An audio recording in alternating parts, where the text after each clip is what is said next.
Sad man stumbles across a so-called friend of his recently deceased wife, just an acquaintance really, who had always stopped during her daily trek to chat with the late young lady. Today, as before, the visitor tows a diminutive pair of Yorkshire Terriers.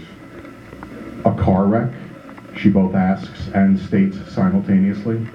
Yes, he responds, with moistened eyes.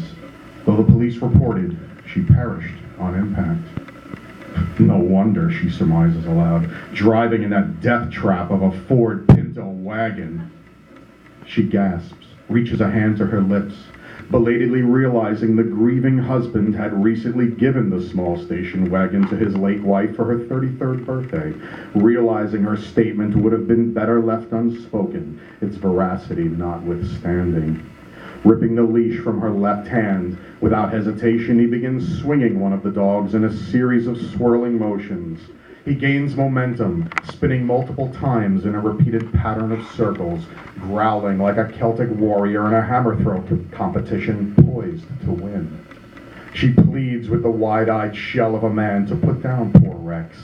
He complies, releasing the now unconscious rodent-sized Yorkshire Terrier and letting it soar toward Beach Boulevard, where a caravan of high-end SUVs and other luxury vehicles speed down the residential street en route to their million-dollar McMansion summer palaces on the nicer side of Moshula Shores.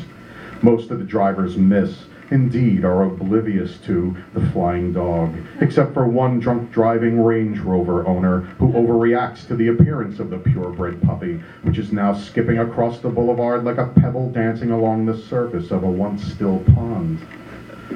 The Scotch-soaked motorist swerves and narrowly misses a telephone pole before traversing a corner lot and careening the Range Rover through a row of bushes, on the other side of which is a newly dug ditch currently occupied by a crew of 4 day laborers, putting the preparatory touches on a soon-to-be-planted in-ground pool. The police and an ambulance soon descend upon the scene, at first uncertain to whom they should first attend. The emergency crew moves toward the traumatized woman, laying on the street as her sole surviving canine licks her face. She manages to lift her head high enough to point at the perpetrator, taking a deep breath before belting out one word: HIM! At a throat-burning pitch and volume. The dog-killing widower, hands now cuffed behind his back, alternately howls like a Hollywood werewolf and laughs as if long insane. A new crew of laborers arrives as their former compadres, draped in white sheets, are wheeled away to an awaiting pair of coroner's cars. Having carted away the dead, dragged away the mad, and comforted the victimized afflicted, eventually a township public works employee reopens Beach Boulevard to the snarling summer traffic. Meanwhile, Riviera Parkway is temporarily closed off by rows of orange barriers in preparation for the annual Labor Day block party in Moshula Shores. Thank you. By the way, that's not an autobiographical poem. I've only accidentally killed dogs, 2 dogs. Never did it on purpose.